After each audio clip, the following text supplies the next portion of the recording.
Un saludo amigos de Tequera, mi nombre es Karen Joana Becerra López de la institución educativa Quebrada de Cerras del grado 9. Y mi nombre es Ángel Fabián Fuentes Sandoval, del grado 10. El libro que vamos a exponer se llama Narrativas de la Guerra a través del paisaje. Este es un proyecto que inicia el Centro de Memoria Histórica en el año 2016, recorriendo 12 lugares como el Bajo Catatumbo, La Chorrera, Puerto Torres y el río Ojaya, como se muestra en el mapa de atrás. Bueno, este proyecto está bajo la dirección de María Luisa Moreno y Gonzalo Sánchez. Este es un libro que más que todo es fotográfico y nos muestra cómo la guerra dejó escenarios a través del paisaje. Bueno, este libro se divide en 4 capítulos. Al inicio habla sobre unos agradecimientos a todos los investigadores, a los guías y a todos los que hicieron posible este proyecto. Luego habla de una introducción del tema, que va a ser cómo el paisaje nos habla sobre el conflicto armado sin tener voz. Luego nos va a hablar sobre un pequeño debate sobre los conceptos paisaje, vida y memoria. Luego nos va a hablar sobre la metodología investigativa de los 12 lugares recorridos en sí. Luego el cuarto capítulo se va a dividir en 4 fases o 4 elementos, que van a ser las ruinas, van a ser los árboles, los cuerpos de agua y los puentes y los caminos como uno solo. Bueno, iniciando por lo de los árboles, vamos a empezar hablando del pipirigallo y el tamarindo, los ejes de una masacre. Estos 2 árboles fueron testigos de 2 masacres que se vivieron en cada corregimiento, que fue en el corregimiento del Salado del 16 del 21 de febrero y en la vereda de las Brisas por el lado del Tamarindo, que pasó el 11 de marzo del año 2000. Bueno, hablando del pipirigallo, este creció de manera espontánea al lado de una cancha de microfútbol y lo utilizaron como instrumento para asesinar gente y para el empanamiento de Nevis Judith Arrieta. En el Tamarindo nos cuentan cómo este árbol era muy frondoso y representativo para la vereda de las Brisas. También los habitantes nos cuentan cómo tomaban este árbol como un lugar de descanso y también nos contaron cómo allí lo utilizaron para matar a 12 campesinos y cómo el bloque Héroes Montes de María lo utilizaba para torturar a la gente. Continúo con el mango, las palmas, guama, caucho, entre el castigo y la enseñanza de la muerte. Voy a continuar con el mango. Este se ubica en Puerto Torres, en el patio de una escuela que conecta con una iglesia y con una casa cural. Todo este lugar fue tomado por el Frente Sur de Andaquíes, que este grupo tomó en el caserío en el 2000 y en el 2003, reclutando a personas para su famosa escuela de muerte. Desde allí se reclutaban civiles para transformarlos en un saco de juguete y desde ahí se enseñaba cómo torturar, a cómo generar una nueva masacre y cómo divertirse con los asesinatos y con las mujeres. Bueno, este árbol fue intentado anillarse por esos recuerdos amargos para los civiles, pero este árbol continuó con vida caído, o sea, continuó creciendo en forma deforme. Y este árbol tiene algunos impactos de bala, algunos cortes de arma blanca, algunos impactos también de proyectil. Luego hablamos de Las Palmas. Las Palmas también se encuentra en Puerto Torres, se encuentra a 1 kilómetro de lo que acabo de hablar. Este también tiene un vínculo con esto de la escuela de muerte. Allá eran llevadas las personas para colgarlas y torturarlas y luego asesinarlas y enterrarlas en fosas comunes. De las decenas de palmas que habían en ese lugar, ahora solamente quedan 16 por por esos rotos que hicieron en sus raíces. Luego hablamos del caucho. El caucho se encuentra en la hacienda El Palmar, que esta hacienda fue tomada en 1997 por el bloque Héroes de los Montes de María. Este se tomó como una base militar y como un lugar de castigo y muerte. Allá generó mucho temor, ya que quien entraba a esa hacienda no salía con vida. Entonces, pues varios civiles decidieron desalojarse de ese lugar y salir, y otros pues decidieron quedarse, de los cuales muchos hoy no viven.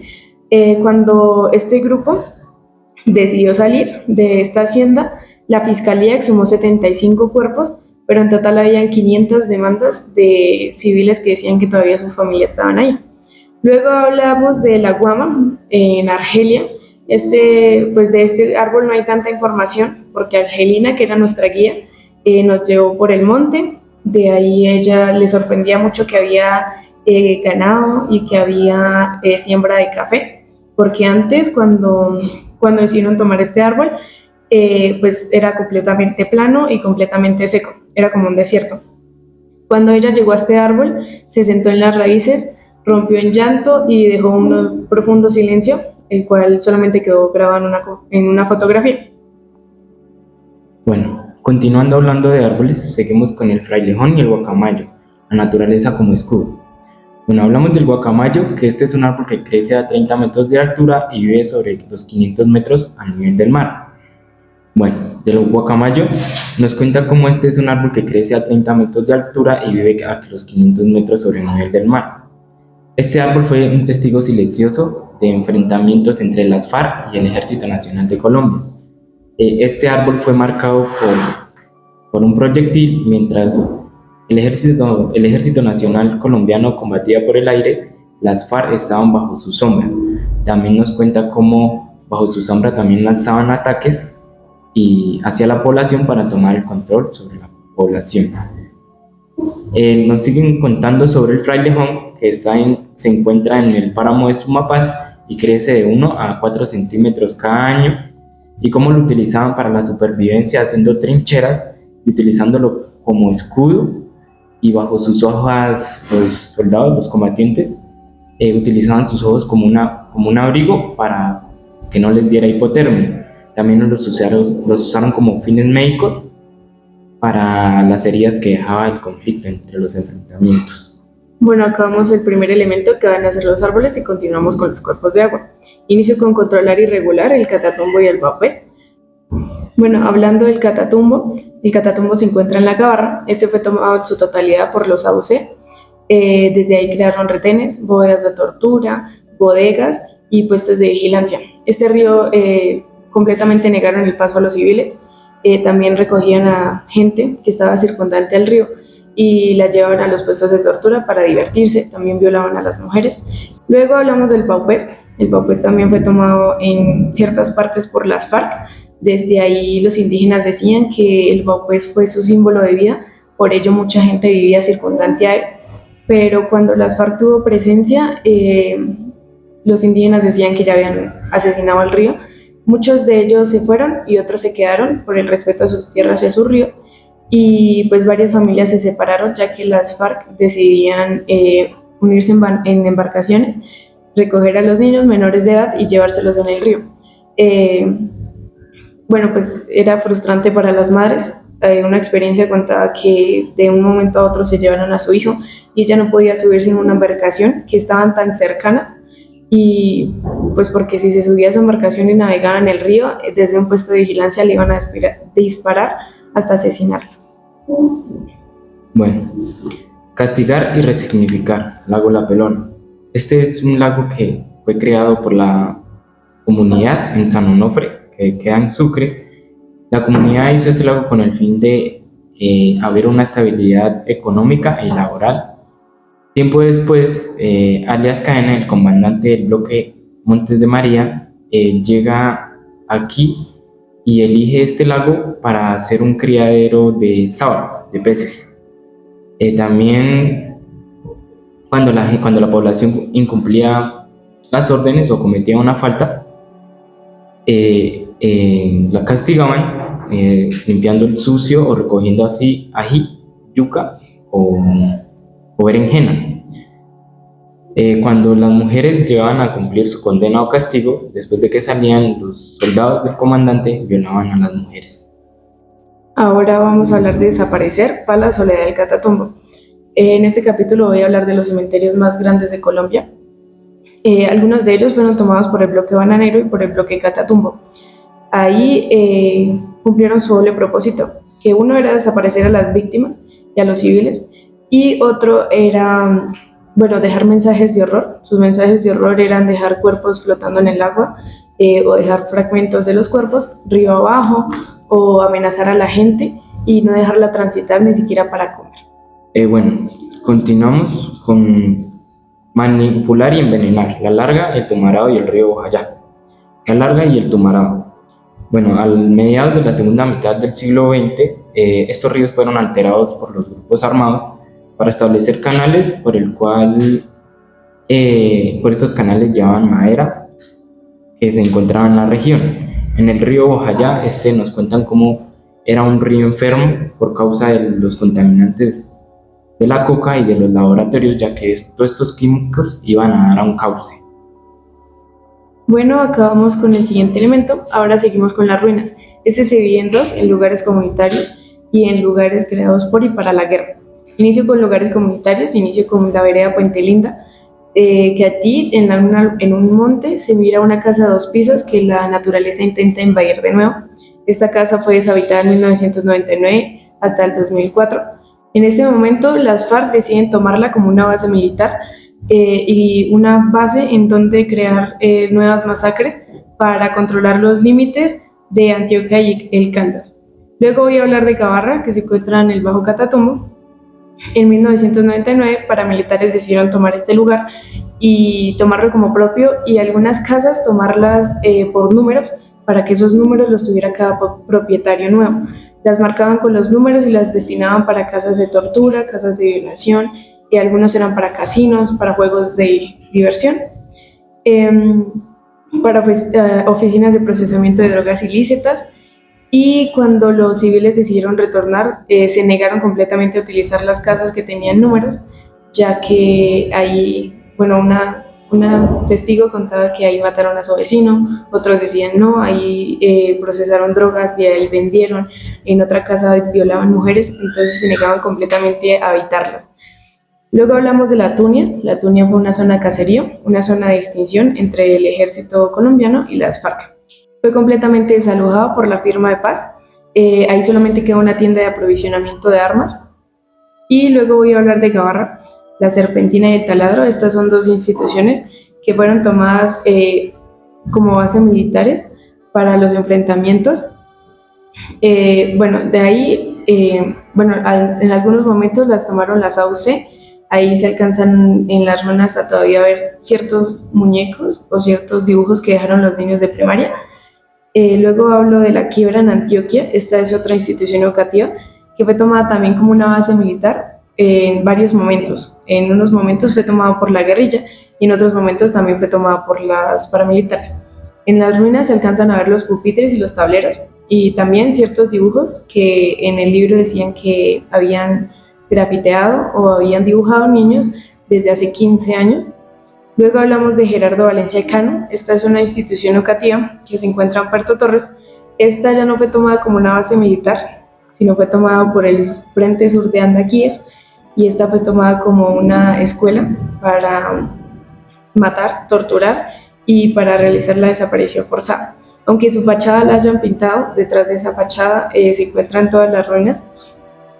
Se encuentran pupitres, se encuentran tableros, tizas, lápices y también algunos dibujos. Bueno, continuamos con lugares construidos por y para la guerra. Aquí encontramos ruinas de campamentos y trincheras, de cómo fueron registradas en Antioquia, Cundinamarca, Caquetá, norte de Santander y Argelia. Los campamentos fueron construidos mediante los diálogos de paz en 1998 y el 2002. Estos eran lugares de asentamientos de los comandantes donde allí también reposaban sus soldados, donde los comandantes que estuvieron allí fueron Milton de Jesús, alias Joaquín Gómez, William Manjarres, alias Adán Izquierdo, Víctor Julio Suárez, alias el Mono Jojoy. De trincheras, estas trincheras fueron construidas en lugares altos y estratégicos para repeler el fuego de los enemigos. Estos eran trincheras que estaban compuestas con muy pocos materiales y hechas a la ligera. También encontraron trincheras en Florencia, pero estos fueron levantados por el Ejército Nacional de Colombia. Seguimos hablando de ruinas y en los llanos de Yari encontramos una hacienda del Recreo que era de un narcotraficante alias Gonzalo Rodríguez Gacha, el cual esta hacienda, la llamada en el Recreo, era muy grande. Nos cuenta el libro de cómo habían bastantes habitaciones y grandes pilares. Al lado de esta hacienda se encontraba una pista de aterrizaje de 2 kilómetros por el cual allí se mandaba la cocaína. Ya voy a hablar de que no solamente la violencia la crean los grupos armados, sino que también la crea la misma sociedad. Voy a hablar de los campamentos caucheros y madereros, que es un conflicto en larga duración. En este nos cuenta cómo la deforestación de los árboles ha alterado sumamente el paisaje y cómo ha dado paso al monocultivo y a la ganadería extensiva. También nos habla sobre un caso en especial que es la Chorrera, de cómo en este lugar la explotación de caucho ha dejado sin habitantes y sin paisaje el lugar.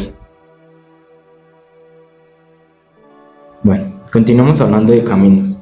Cuando hablamos de caminos hablamos de carreteras, senderos y trochas. Bueno, estos caminos eran síntoma de comunicación entre las veredas y los pueblos. Cuando tiempo después se empezaron a convertir en lugares restringidos, porque allí los grupos armados empezaban a hacer retenes y allí en medio de estos caminos empezaban a torturar a la gente, como eran secuestrados cuando bajaban en carro o subían, o en chivas bajaban a la población y allí los mataban y los acusaban por ser parte del grupo enemigo. Ahora voy a hablar de los puentes. Los puentes también tienen un vínculo de conexión entre pueblo y pueblo. Bueno, de esto más o menos se especifica la Pala, en la Larga del Tumarao, en el río San Miguel, en el Catatumbo y el río Samana en el Puerto Venus, Antioquia. De estos nos cuenta que, bueno, las ruinas se alcanzan a ver, algunos retenes, algunos puntos específicos de vigilancia también. Y bueno, los testigos nos cuentan de cómo desde los puentes, en algunas partes era la seguridad y en otras partes era el mayor riesgo entre los combates. Y también como desde algún campesino pasaba en el puente y miraba esos mensajes de horror, que eran pues los cuerpos flotando, y cómo eso se transformó día a día, era común verlo. Bueno, recomendamos este libro a que lo lean, ya que también esto representa el sufrimiento del pueblo colombiano, como los árboles, el agua, las ruinas, los puentes y caminos también tenían cosas que contarnos. También reflexionar cómo algo que nos da vida empieza a ser algo tenebroso, que nos da como la muerte. Démosle paso a las voces, nos dimos cuenta que no solamente las víctimas hablan, también el paisaje nos hace entender y nos hace dar cuenta de que esto no es un tabú y que también se debería enseñar en las escuelas. Muchas gracias. Gracias.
eres un blanco más.